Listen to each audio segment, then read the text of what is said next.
Muito boa noite, eu sou a Fabiana Silva, sou a coordenadora do Ministério Mulheres de Esperança, da Rádio Transmundial. Nós somos o Ministério de Mulheres da Rádio, Ministério de Mídia, e o nosso desejo com o conteúdo que a gente produz é trazer esperança e cura para o coração das mulheres. E hoje nós vamos ter um programa aqui, que eu apresento com a Renata Burjato. Semanalmente a gente fala sobre temas variados do universo feminino.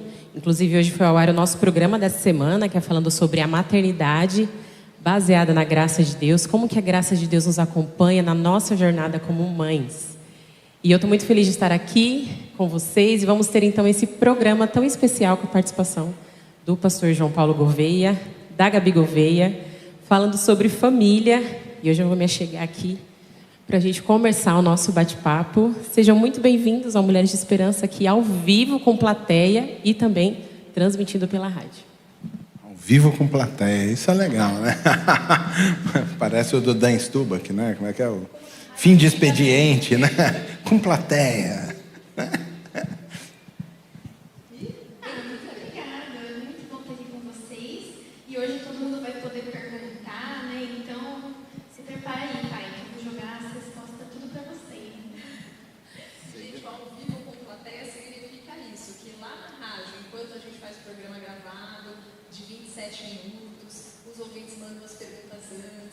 Um roteiro. Isso quer dizer que vocês aqui vão poder mandar aquelas perguntas difíceis. É só vocês apontarem o QR Code ali, ó.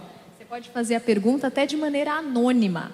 E aí você aponta o QR Code, escreve a tua pergunta, fala anônimos. A gente vai ler aqui, ninguém vai saber que foi você que perguntou.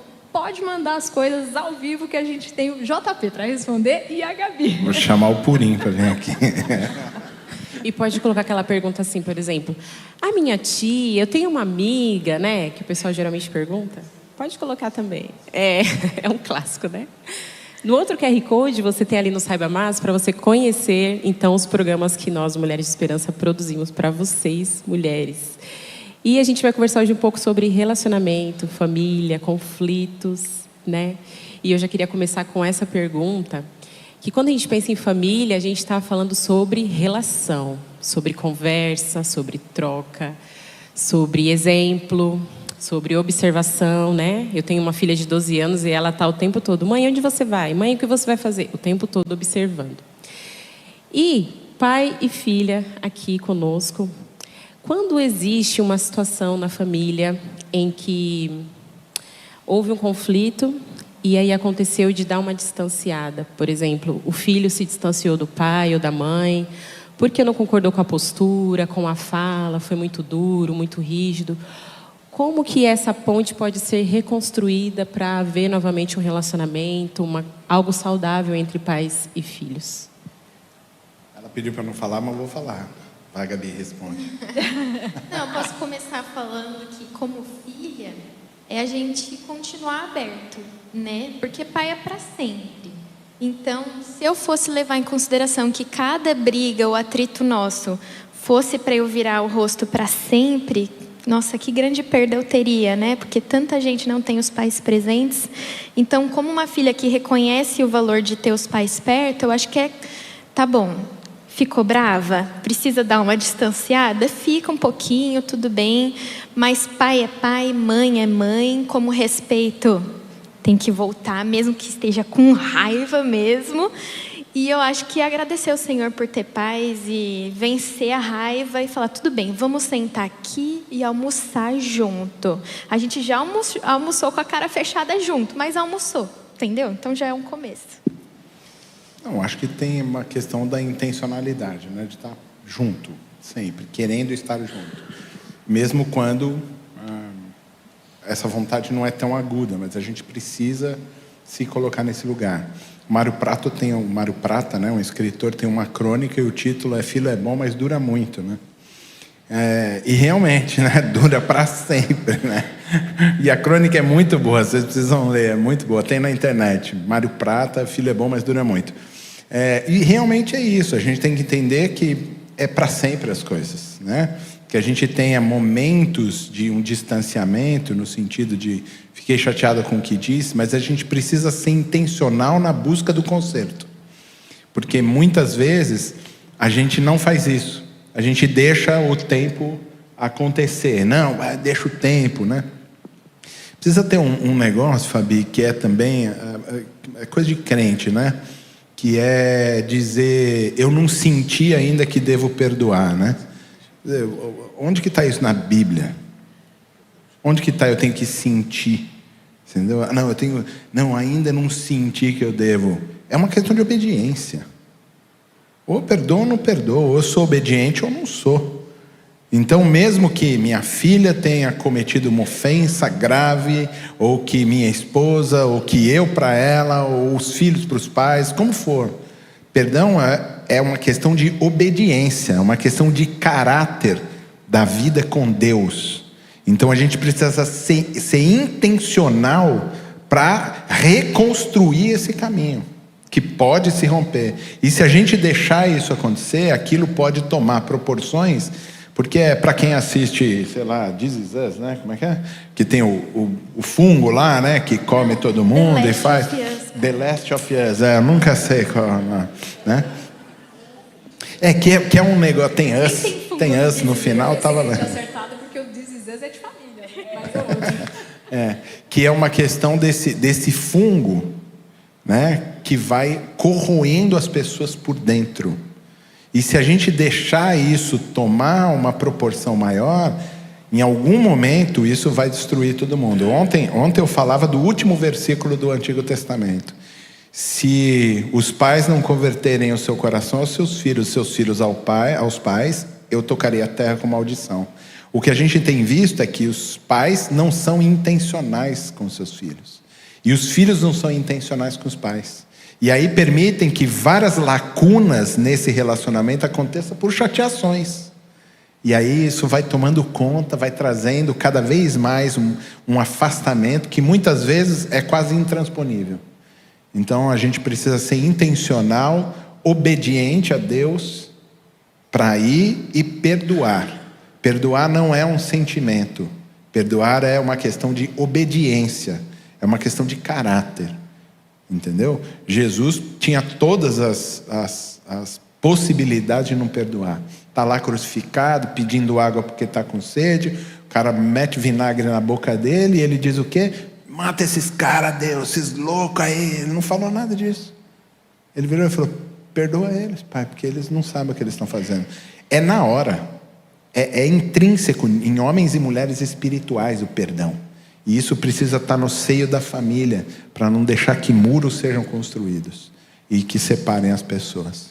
E é tão interessante essa sua fala, porque pode ser que muitas vezes, né, nós como pais pensemos assim, não, eu vou esperar o filho vir até mim, né? Eu sou o pai, eu preciso estar nesse lugar, né? O filho vir buscar e o orgulho, né? Ou o filho pensar, não, mas ele precisa observar o meu lado, né? Pensar nos dias atuais, as coisas estão diferentes. E não é assim que nós, né, que temos o Senhor como exemplo, Jesus, né? Jesus não esperava, ele ia até as pessoas, né? Então, numa situação dessa, independe de quem foi que falou, quem foi que errou, precisa deixar o menor espaço possível aí nessa lacuna, né, do relacionamento. A gente precisa ser sensível também, né? Para entender os espaços também de tempo, de respeito com as pessoas. Somente com filhos, esposa e tal. Eu falo que minha esposa vai para o céu direto, sem raspar nas paredes, né? Porque eu deixo sempre essas brechas aí. Mas ela sempre me dá lições no sentido de... A gente tem alguma coisa que ela não reage. No dia seguinte, eu já estou calmo, sei lá, estou tranquila. Ela fala, então, aquele papo lá. Aí eu não tenho nenhuma arma. Aí contra. Mas é esse tempo, saber esperar o tempo para a ira também baixar, porque a gente fica bravo com algumas coisas. Isso é normal para todo mundo, mas esperar o tempo, ser sensível, né, para essas coisas acontecerem. Eu lembro exatamente de vezes que eu fiquei com raiva do meu pai, eu fui muito grossa, e depois no dia seguinte eu, que saco, eu fui voltando triste assim, desculpa, eu te amo, com um peso na consciência por ter sido grossa, oh meu Deus. E ouvintes que estão acompanhando a gente na rádio, agora são 8h42, só para avisar que as perguntas de vocês e as interações estão chegando. Então, antes da próxima pergunta, eu só quero agradecer quem está ouvindo a gente. Olha, Estamos na companhia do Fernando César, disse: tá maravilhoso acompanhar vocês. A Estela Dutra também disse: muito boa noite, graça e paz, que coisa linda. Estamos aqui com a Diva, com o Severino, com a Ana Elizabeth, com o Miguel, Irene, a Silza. Estamos aqui na companhia de muita gente que está interagindo, e lembrando que vocês aqui da igreja também podem interagir e mandar perguntas ali, ó, através do QR Code. E se porventura tiver alguma dificuldade, quiser levantar a mão e falar: alguém me traz o microfone aqui, a gente dá um jeito de chegar, tá bom? O importante é vocês participarem conosco.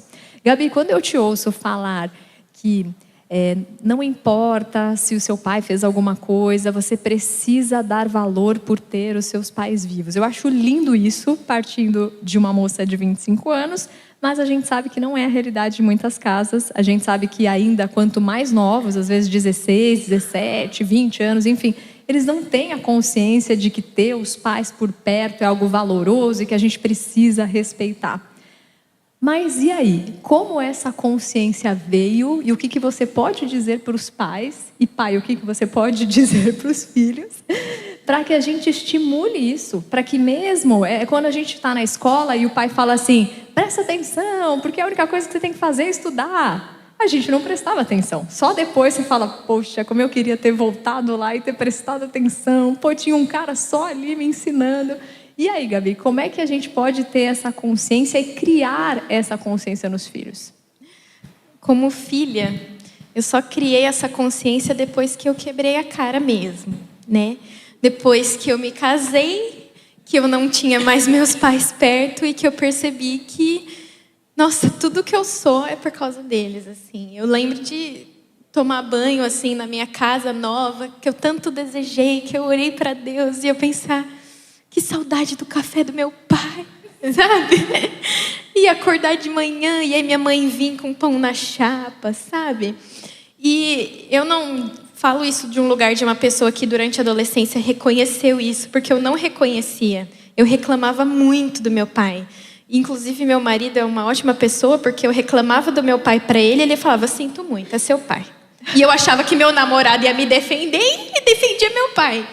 Mas eu lembro de meu pai me castigar nas férias porque eu tirava nota baixa e tudo. Eu, nossa, esse pai é carrasco, ele é um Shrek. Falava pra ele que ele era Shrek.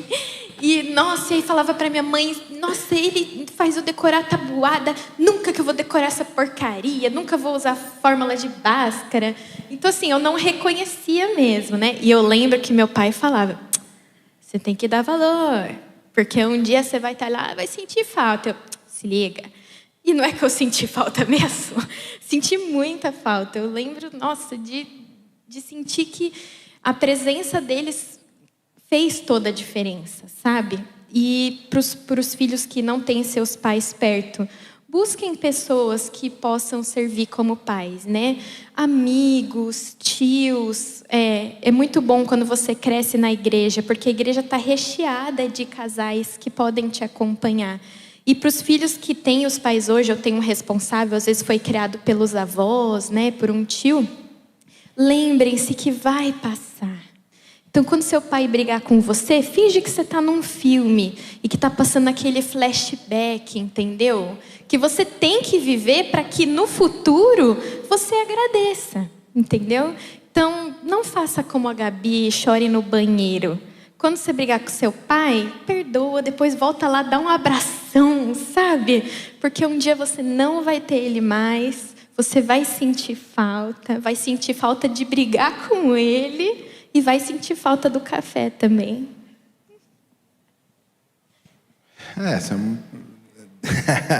É difícil. Valeu, Dogão, tamo junto. Eu acho que a questão é o tipo de atmosfera que você tem em casa, entendeu? De confiança. Por mais que você seja duro, e ontem a gente falou sobre justiça e sobre misericórdia, essas coisas sempre foram muito equilibradas em casa, entendeu? Então, sou capaz de repreender minha filha por um erro dela, e ao mesmo tempo ela entender que aquela repreensão é amor, né? Porque isso a gente trabalhou muito em casa, a Marjorie principalmente, de estar perto e de dar esse carinho. Hoje a gente tem uma percepção de que amor é passar a mão na cabeça, é dar o que as crianças querem, é caminhar com elas na vontade delas. Os pais precisam entender que não é isso. Que a confiança se constrói, como a gente já disse ontem, justiça e misericórdia. A gente vai, trabalha com dureza com os filhos, e é muito melhor que a gente chore antes com eles, porque tem tempo determinado para acabar. Os filhos vão crescer, e se você chorou com eles durante o crescimento deles, quando eles forem adultos, eles vão seguir o caminho deles, eles vão te dar orgulho. O problema é que, na grande maioria das vezes, como os pais têm medo do choro, assim, não, meu pai foi muito severo, então a gente vai para um outro extremo, e a gente não é severo nada. Ah, não, meu pai foi muito liberal, então a gente vai muito para a justiça, e pega muito pesado, a atmosfera da casa fica ruim. Quando você consegue trabalhar e equilibrar esse tipo de coisa, os filhos reconhecem isso e têm essa confiança em você, de que você não fez com ódio. Meu pai sempre dizia assim, quando você for repreender os seus filhos, vocês já ouviram essa história 1000 vezes, né? Quando você for repreender os seus filhos, repreenda eles por causa deles, porque você os ama, não por causa de você, entendeu? Então eu chego lá do trabalho, sou que nem o Vavá, gosto de ouvir o rádio com as notícias, gosto de ver notícias na televisão, e as crianças estão brincando aí você repreende ela, tá atrapalhando o meu jornal, tá lá, não sei o quê. Você não está repreendendo por causa dela, é por causa de você. Meu pai diz, então, quando isso acontecer, ou você arruma um lugar para você assistir o seu jornal, ou você arruma um outro lugar adequado para suas filhas brincarem. E realmente é isso. Criança nasceu para brincar, e a gente vai brincar com ela.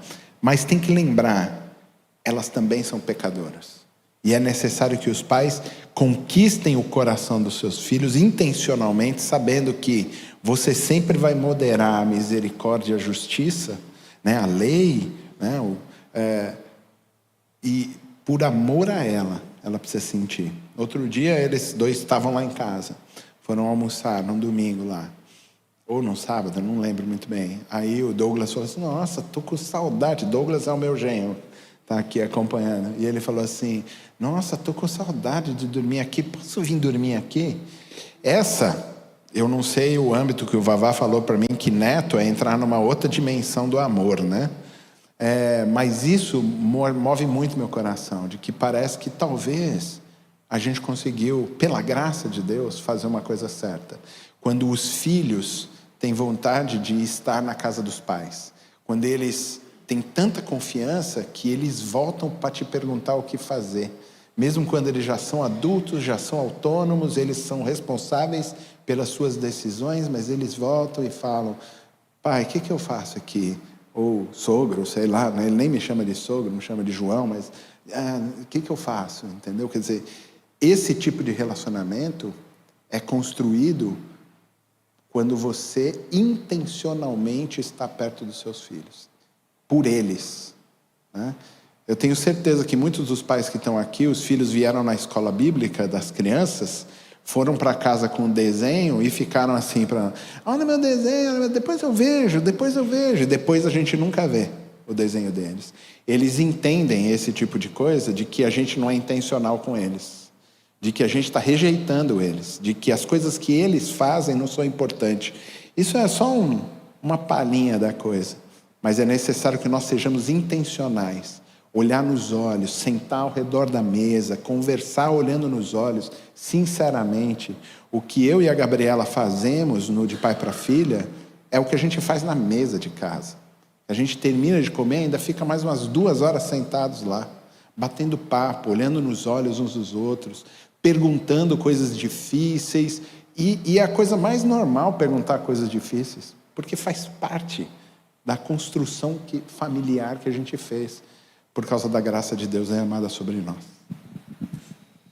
Recentemente eu assisti uma série de uma família, e ali tinha, de forma muito subliminar, depois na série foi mostrando a questão da predileção de filhos.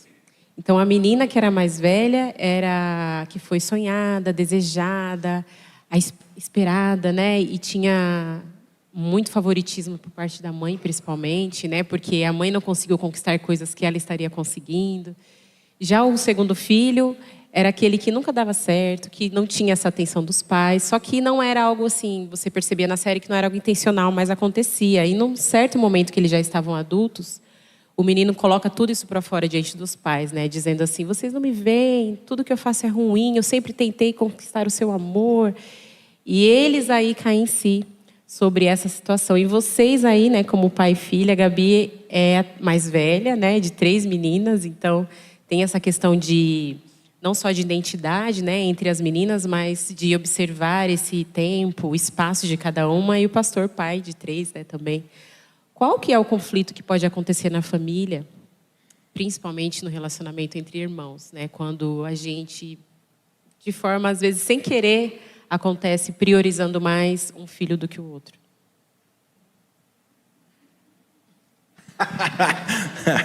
Não, eu acho que é o seguinte... Perguntou pro pai, meu. É verdade. É que eu não acho que tem... Não, eu até acho que tenha pais que fazem isso, tá? Mas eu acho que precisa ter uma consciência de que tem tempos de afinidade. Isso, lógico que tem. Então, é óbvio que a Gabriela foi a primeira. Teve um período... Eu não sou muito de crianças pequenas. Não tenho. Eu gosto, assim, de... Aí, tal. Faço com a Helena, né? Com as Helenas, faço tudo. São pequenas, beleza. Falou, tchau, vai com o seu pai. Entendeu? Mas quando eles crescem, como a Clara agora, com 14 para 15 anos, é uma idade que eu consigo ter muita afinidade.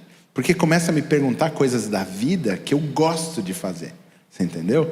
É como encontrar a Renata, né? E ficar conversando sobre Viktor Frankl, né? A gente falou de Viktor Frankl hoje de novo, né? Então, e bater papo sobre a vida. A Gabriela passou por isso e a afinidade era gigantesca. Tanto que na rádio a gente tem a possibilidade de demonstrar isso. A Alice passou por esse momento também. A Alice era mais esbravadora, porque é a segunda filha. Geralmente os filhos do meio são mais esbravadores, porque não tem nem aquele amor planejado do filho mais velho, nem o amor do, coitadinho, do pequenininho. Então, o do meio fica meio perdido num limbo, assim, né? Existencial. E agora? O que eu sou? Eu não sou nem o mais velho, nem o mais novo, ninguém gosta de mim. Mas quando ela chegou mais ou menos nessa idade, eu também tive muita afinidade com ela. E hoje tenho muita afinidade com a Clara. Normal. Por quê? Por causa do tempo. A gente precisa começar a prestar atenção na nossa própria vocação, naquilo que a gente tem afinidade, e descobrir nos filhos as afinidades deles e encontrar, fazer com que essas afinidades se encontram para a gente intencionalmente caminhar com eles. Um livro que eu indicaria para os pais aqui, já que é o painel literário também agora entra, é um livro do pastor Mário Simões, que chama O Privilégio de Ser Pai. Não, vocês precisam ler. É um livretinho assim, pequeno, mas é maravilhoso esse livro. Ele vai falando de todas as etapas dos relacionamentos entre pai e filho e vai chamando, vai dando nome para isso. Agora eu sou o pai, é o Uber, né? Fica só levando e trazendo. Eu sou o pai caixa eletrônico, né? Pai, quero comprar um negócio, me dá um dinheiro. E ele vai colocando... O livro é muito bom. Eu li ele umas 4, 5 vezes e chorei muito todas as vezes, porque me vi em alguns aspectos e em outros fico esperando que ele realmente aconteça. E realmente ele acontece. Então, o que a gente precisa ter é um olhar para os nossos filhos, e encontrar neles as vocações e encontrar neles as afinidades que a gente tem para a gente poder ser intencional e presente na vida deles. E olha, lembrando a vocês, então, que não mandaram as perguntas, que podem tanto mandar de maneira anônima, com esse QR Code, quanto ficarem à vontade de levantar a mão, que a gente leva o microfone. Mas, para quem mandou e fez comentários aqui, olha que legal. Disseram, hoje os pais têm medo de dar limite para os seus filhos, medo de perdê-los. Outra pessoa diz, muito feliz de estar aqui junto com vocês, viu? Alguns perguntaram, como criar um ambiente seguro para a família? Existe um limite entre pais sendo amigos e pais sendo pais? E mais uma pergunta, pais que não conseguem demonstrar afeto pelos filhos, pais que são mais provedores, mas que não conseguem demonstrar carinho e amor no toque, no abraço. Bom, acho que não tem diferença entre o pai amigo e o pai. Pai é pai. E ele abrange todos esses aspectos no mesmo ser. Assim como na multiplicidade da essência divina, né, que a gente tem, os seres humanos também caminham assim. Pai é pai. Ponto. E ele é amoroso, e ele é justo, e ele é misericordioso, e ele erra, e ele acerta, e ele pede perdão, e ele abraça o filho. É pai, sempre vai ser. Agora, também temos que prestar atenção no tipo de educação que esses pais também fizeram. Então, eu conheço pais, e aqui eu vou falar, não é nada contra os alemães, né? Não sei quantos alemães tem aí, mas são muito mais sérios assim, muito mais, né? Tem um distanciamento do que os pais latinos. Os pais latinos são muito mais de abraçar. Pastor Purinho é carioca, né, pastor? E é a mesma coisa, tenho certeza que deve abraçar o tempo todo, né? Carioca é amoroso, né? Paulista já é um pouquinho mais assim. Já começa com 2 beijinhos, né? E você vai vendo que realmente é assim. E que a gente precisa entender esse processo todo para criar nos filhos esse sentimento de que a gente está junto deles em todo momento, né? Eu esqueci a pergunta qual que era, e por isso eu comecei a falar e fiquei, qual que era a mesma pergunta? Não, é esse que às vezes quer demonstrar o amor provendo, dando a melhor escola, pagando as viagens e tal, mas às vezes o filho só quer chegar em casa e não quer ter um brinquedo lá esperando, mas quer um abraço, quer ficar junto, quer ficar assistindo um jogo de futebol só sentado do lado. Então, a gente precisa prestar atenção nisso. Então, minhas filhas, a gente nunca deu presente de Natal. A gente, no final do ano, a gente ia para a livraria, elas escolhiam livros, né? Era assim que funcionava. Por quê? Vão ganhar de um monte de gente, da avó, do vô, do tio, da tia, dos primos, vão ganhar presente. Então a gente não fazia isso. Passava um dia na livraria, todos nós juntos, uma tarde inteira na livraria, escolhendo livros, né? E sentava lá. Essas livrarias grandes têm um local para você sentar, para você ler. Então elas ficavam lá folheando os livros e escolhiam, eu quero esse livro. Então a gente também dava uma folheada, né? Intencionalmente passando um dia com eles para eles entenderem isso. Na maioria das vezes, as crianças, elas não querem ganhar alguma coisa. A gente ensina elas assim. Mas você lembra do caso do nosso amigo Absalão e de Davi? Esse é um problemaço, né? Davi tinha lá seus filhos, começando com Tamar. Um dia, Aminon, um dos filhos também de Davi, simula uma doença e pede para o pai mandar Tamar para conversar lá, para ajudar. Aminon estupra a irmã. E o que Davi fez? Nada.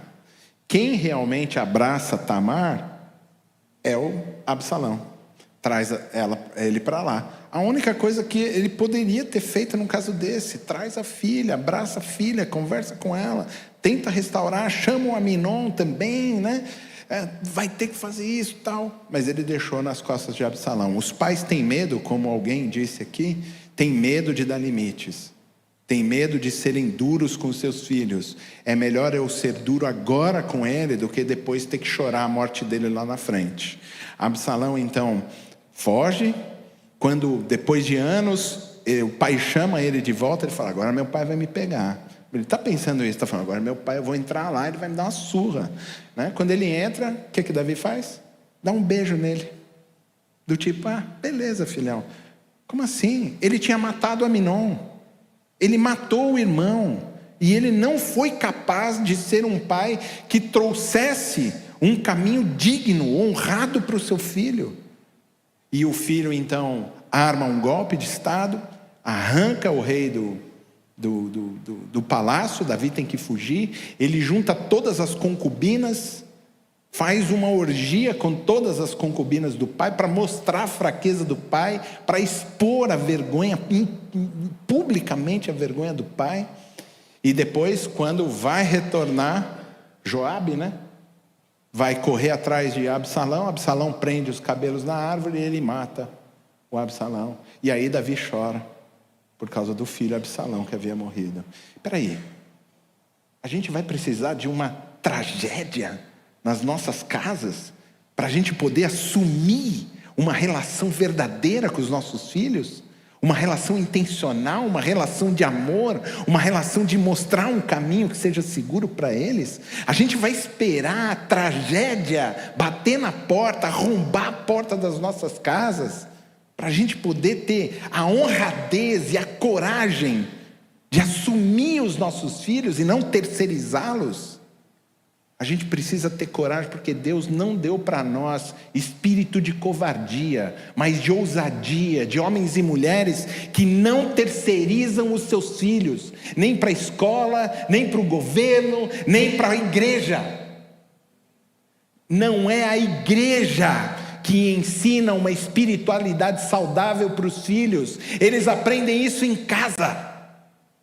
Não é a escola que ensina civismo, que ensina limites em uma sociedade perfeita. Não, é em casa que eles aprendem isso. Mas nós estamos terceirizando os nossos filhos para a escola, terceirizando para a igreja, terceirizando agora para os vídeos da internet. Até quando? Até a tragédia arrombar as portas da nossa casa e destruir a vida dos nossos filhos? Por isso se aumenta o número de divórcios, o número de suicídios. Por isso que crianças pequenas, de 4, 5 anos, estão indo para terapeuta. Porque os pais não têm coragem mais de educar os seus filhos. Por que adultos estão brincando de boneca, como o pastor falou aqui?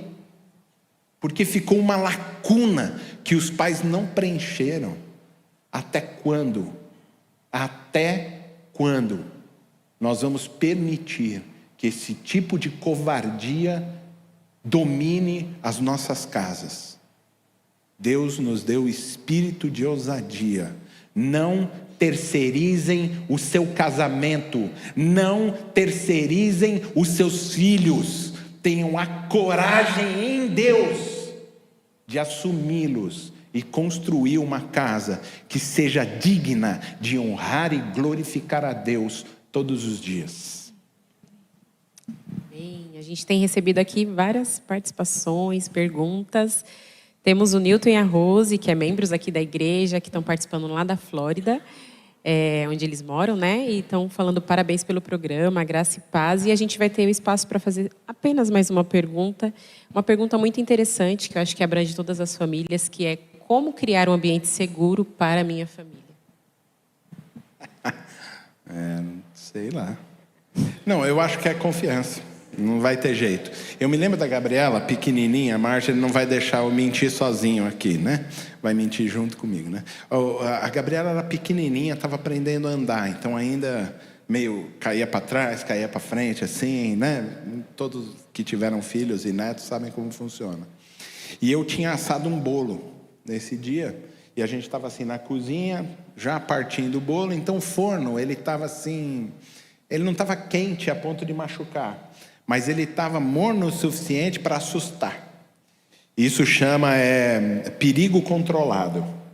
A criança precisa saber que quando você chama a atenção dela, é porque tem perigo. Então a gente falava: no fogão não, Gabriela, no fogão não, Gabriela, no fogão não, Gabriela. Mas imagina o que aconteceu? Ela foi perto do fogão, minha esposa: vamos tirar. Não, deixa ela encostar. Aí ela foi lá, né? Fraldinha ainda, tal. Aí ela encostou, assustou, porque esquentou a mão, ela tirou. Aí ela descontrolou assim, e para ficar em pé, ela jogou o corpo para frente. Adivinha? Botou a mão de novo no fogão. E tirou de novo, e não queria cair para trás, e encostou de novo. Ela, porque ela ficou naquele... Aí ela chorou. Aí a gente pegou ela, botou ela em cima da mesa, na altura dos olhos, e disse assim: tá vendo, filha? Quando o papai e a mamãe dizem é ruim, é ruim. Esse perigo controlado que a gente controla isso, para os filhos saberem. A gente nunca precisou colocar tela nas janelas. A gente morou em apartamento muito tempo. Nunca precisei colocar tela, porque minhas filhas não ficam subindo na janela, porque elas ouvem a voz do pai. Lembra aquele texto? As ovelhas ouvem a voz do seu pastor e o seguem. Eu tive uma experiência dessa no Piauí, junto com as ovelhas. eles dão sinais só. As ovelhas levantam todas, mas só as que são daquele pastor seguem caminho atrás dele. As crianças precisam aprender a ouvir a voz dos seus pais e entender quando tem perigo e quando é amistoso o caminho que eles vão trilhar. Se nós não mostrarmos esse caminho, se nós não colocarmos as nossas vozes dentro deles, eles não vão ouvir a gente nunca vai conseguir construir uma casa que seja harmoniosa. Gente, o nosso programa está chegando no final. A gente vai terminar com a reflexão do JP. Mas antes, eu quero dizer que as perguntas que chegaram foram tão boas, né, Gabi? Que eu tenho certeza que você vai levar para o De Pai para Filha. Vamos, depois a gente grava mais episódios. Então, só para contar aqui, olha, teve uma pergunta dizendo assim: como ganhar a confiança dos meus filhos? Como lidar com filhos birrentos? Às vezes eu tenho vergonha de sair em público. Muitas outras perguntas sensacionais que dava vontade de pedir para o JP responder agora. Mas ele vai deixar isso, então, junto com a Gabi, para os episódios. Só fala, então, como é que é a turma e que dia, né, que vocês estão na programação da rádio para eles ouvirem o De Pai para Filha. Nós temos episódios novos todas as quartas-feiras, na estreia. Mas o programa reprisa em vários horários. Mas para ficar fácil, se você entrar no site da RTM, né, o rtmbrasil.org.br, na aba Programas, digita lá De Pai para Filha que vai aparecer. Mas a gente também está no YouTube do Ministério de Jovens da Rádio, o @nacontramãortm, se você quiser assistir em vídeo no YouTube. Mas se você tiver Spotify, Deezer, todos os agregadores, é só pesquisar RTM Brasil, De Pai para Filha, que aí aparece. E agradecendo então todos, Álvaro, Mônica, todos que interagiram aqui com a gente. E para fechar, antes da tua reflexão, então, só repete o nome do livro. O Privilégio de Ser Pai. Aí você procura lá o Privilégio de Ser Pai, Mário Simões. Combinado. Agradeço muito a participação de todos vocês, nossos queridos ouvintes. Quem mandou as perguntas também para a gente com certeza vai aproveitar como conteúdo para a rádio. E agora a gente vai finalizar esse espaço aqui do programa com a reflexão do JP. Que Deus abençoe vocês.